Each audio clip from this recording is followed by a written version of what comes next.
Howdy folks, and welcome back to another episode of Tyria Talk. My name is Richie, and this show is all about the fluffy upcoming MMO, Guild Wars 2.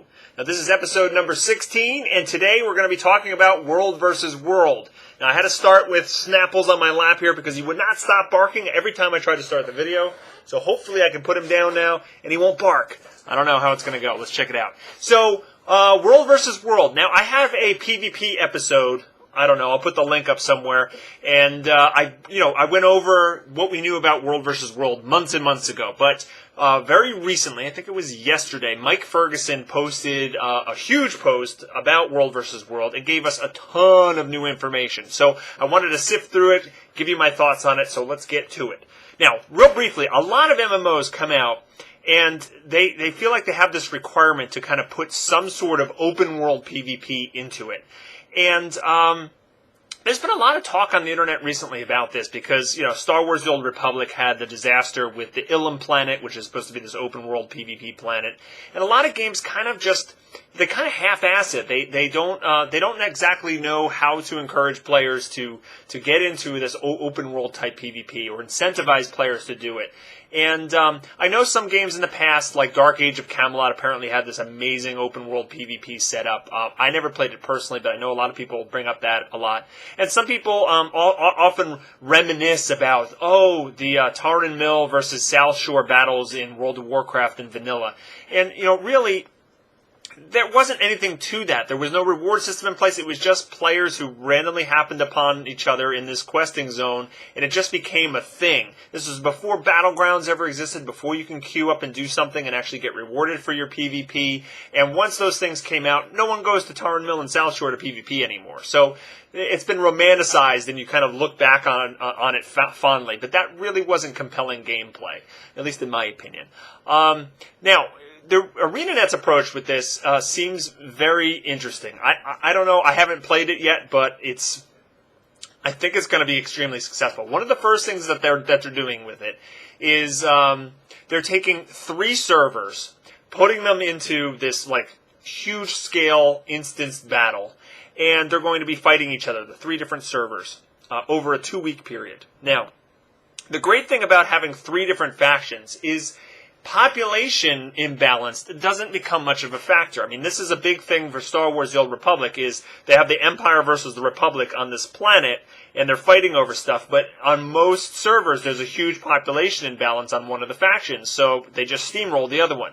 As soon as you add a third component, and in this case it's not different factions, it's different servers, if there is one server that is more populous, the other 2 smaller servers can gang up and take away that advantage from the larger server. So it kind of self-regulates in a way, which is key. I think that this is a key component of why the population thing will probably not be a factor over much. You still might have a more skilled server or a more organized server, but again, you can always have the 2 underdogs, try to take out the big guy. So that's kind of neat. The World vs. World battles will take place on 4 huge maps.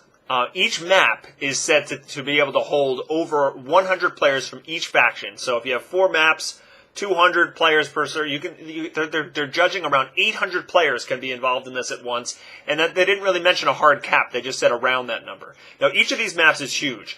There's one map that's going to be like a home base for each of the servers. And that's called the Borderlands. And then there's a central map where a lot of the fighting is going to be done, and that's called the Eternal Battleground. And these things have all kinds of different objectives and different places to explore. They've got keeps and towers and resource nodes and camps of enemy monsters and all kinds of things where dynamic events and different things can occur. And what happens is these battles last for 2 weeks. And at the end of the 2 weeks, whoever's kind of gotten the most points from taking over objectives and different things is declared the winner. And each server's got a ranking that gets updated. And then immediately upon ending, the new rankings are then used to match you up against other servers of similar ranking, and then a new battle begins. So it's almost always there'll be one of these battles going on that you could just queue up and enter. Now, they made it a point to say that there's going to be stuff to do no matter what kind of size group you have. If you have a large guild or a large group of organized people, you can assault the enemy keeps in their borderlands. And this is going to take a lot of coordination because they're very, very strong. They have NPCs that are guarding it. They have strong walls that need to be knocked down. They have gates that you have to battle through. And then there's like a keep lord or some sort of strong NPC in the middle that you have to take over in order to claim the keep for yourself. And if you claim the keep, it actually repairs all the walls and the gates and stuff, and now you kind of own that keep, and you get the objective points for doing so. Now, if you're a medium-sized group, of organized players, but you're not like huge, there's other things that you can take over. There's like towers that are similar to keeps. They're just less powerful. They're still going to have like walls or maybe a gate to have to break down. They're still going to have NPCs guarding it. And that's something that the medium groups can do. And if you're a small group, just a handful of friends or whatever, you can still go into these places and you can try to take over what they call a resource camp. Now, these resource camps might be something like a quarry or a logging camp or something, and there's no walls or gates, so they don't require any kind of siege weaponry, but you can take over the guards there, and if you capture that resource node, it actually starts giving you a caravan of supply that will go back to your allied settlements and stuff, and actually give your side, your server, access to more supply. Now, what supply is a resource. It's just a generic resource that players can carry around. There's a certain amount you can carry, and you can use the supply to build siege weapons. You can use it to repair the walls. You can use it to purchase upgrades for your server to give you an advantage and stuff like that. And so taking over those resource nodes, even if you're just a small group of people, actually gives your team an advantage. So I think that's really cool. It doesn't matter what size group you have. There's something for everyone in this thing. You can kind of participate. It doesn't. And along that, there is a bolster mechanic that it doesn't matter what level you are. You can level 1, you can go right into this, and it doesn't unlock new abilities and stuff for you, but you are bolstered to around the power level of a level 80. So you're not going to be one-shotted if you're only level 1 and you go up against a level 80.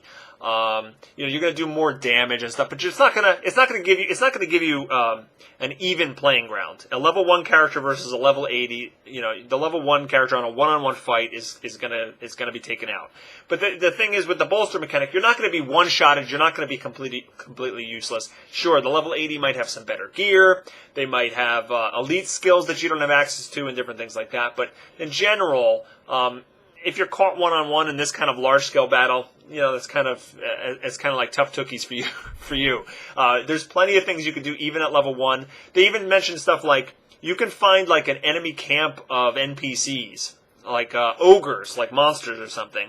And if you help the ogres fend off some harpies that are attacking their camp, then the ogres will join you as allies and attack one of the other servers for a time. So there's all kinds of little objectives like that you can participate in, even if you're a low-level character. So one of the best things about it is you can actually use World versus World to actually level and improve your character. You gain experience points for killing other players, just like you would for killing monsters, in a PvE setting. And you also get loot that drops from the players. Now, the loot does not come from the players themselves. You're not taking any of their items, but they drop like random loot just like a monster would. And any items that you acquire will be level appropriate to the person that actually was doing the killing. So you can actually find upgrades and improve your gear. You can level up. So if this is the kind of action that really gets you excited, like you'd rather do this than go ahead and find dynamic events or whatnot in PvE, this is how you can level your character from 1 to 80. How sweet is that? Now, I mentioned before that you can build siege weapons and use a resource called supply. Now, some of the siege weapons you can build are trebuchets, arrow carts, catapults, ballista, and siege golems. Yep, you can use the Asura siege golems to kind of do your dirty work in these World versus World encounters. Now, you use, to actually build one of these siege weapons, you purchase with gold a blueprint, and then you can actually set the blueprint somewhere, and that's where the construction will begin. And then players have to actually bring supply to it to actually get these things completed. And obviously, it's going to take more supply than one player can carry at one time to build them. So you got to use teamwork to get these things built, and then people can man these different types of weaponry. Some of them are great at taking out large groups of people. Some of them are great at actually destroying walls and gates. You kind of have to mix and match. Now, there's also things that you can build on top of walls if you're actually defending a keep or a tower. These things don't require the blueprint, but they do require supply to complete them. This is like pots of boiling oil, cannons, and different types of mortar and different things like that. So lots of different things. They mention all kinds of crazy stuff, like there's like underwater ways that you can actually, try to attack an island keep. There's also these things called like the orbs of power, and each keep in each of the borderlands, each one of the main keeps has an orb of power in it. And it's guarded by some keeper, a big powerful guy. And if your team can actually infiltrate this place where the orb is, and you can defeat the keeper, then you can take the orb and you run it back to an altar on your side. It's going to actually give your team some benefits and objective points, I would imagine, for this team battle. So there's just so many different things that you can do in this. And the last thing I want to mention is they said that a guild can get together and actually claim an area of a map for their own. Like, so a guild can take over a keep or a tower and actually say, this is my guild's keep. And then they can kind of assign a buff to give anybody on their server that's surrounding it. It could be like making them more powerful, or giving it so they can hold more supply at a time, or make them move faster. I don't know what all the buffs are specifically, but things like that. So guilds can actually come in and say, all right, this guild's going to take over this place, and we're going to have all kinds of mixed benefits, and it just gives guilds a way to interact with their server and try to organize things. And I think this thing's going to be insane, to be honest. It just sounds like a ton of fun. I think that they're going to show the MMO world a lesson or two about how to really handle your open world PvP. Because this is just something that's always there. You can always jump in on it. I mean, it's kind of like if you want to do dungeons, you like doing dungeons, it's great. You just got to find 4 friends and you can jump into it. But this, you can jump into this anytime you want. There's going to be something going on. You can join other players that you don't know, or you can try to do stuff on your own if you're going to be sneaky or careful about it. Or if you have huge, there's going to be some servers that are just way into this. They're going to have forums, maybe even outside. They're going to have like their outside forums where people are going to go to and try to coordinate these things, and rivalries with other servers, and who's going to have the best rating. And this is going to be pretty big. I can't wait. I think this is pretty exciting. It's just an amazing feature, and just the scale of it. I mean, so some of the pictures that that have gone out, it looks awesome. I think they've solved a couple of the issues. I think major issues with open world PvP is that you have improper balanced populations. I've already talked about that. The fact that anyone can jump in at any level, and you can actually, there's an incentive to it, because not only can you level your character and get new items for your character, but you want to kind of increase your server's standing. You want to win for your server. There's a rating for your server. You want to be matched against harder servers. It's kind of like bragging rights, all different things like that. And it just sounds like a lot of fun. I mean, building siege weapons, dropping boiling oil on people, getting ogres on your side to go attack them, finding secret tunnels and underwater ways to get to different keeps. And can you tell I'm a little bit excited about it? So anyway, that's the wrap-up of the World vs. World. I will put a link in the description below of where you can find the blog post for all the little juicy little tidbits that you can munch on. But that's going to wrap things up for me today. Thanks so much for watching. If you would like to leave me a question or a comment, please do so in the comment field below. I try to read all of them and respond to as many of them as I can. Please click on the subscribe link up above so that you can be notified when future videos are released. If you like what I do, please share my videos on forums and different websites. Help me grow my YouTube channel. I really appreciate it. And if you want to contact me or hear about my daily video game musings, you can contact me on Twitter and Facebook and Google+. All the links are below or on the screen or both. And I just want to thank everybody and have a great day. And see, it worked. Snapples was quiet that whole time, and he's sleeping over there. So having him in front of the camera, I think, soothed him. It embarrassed him, and he was not going to bark anymore. Have a good one.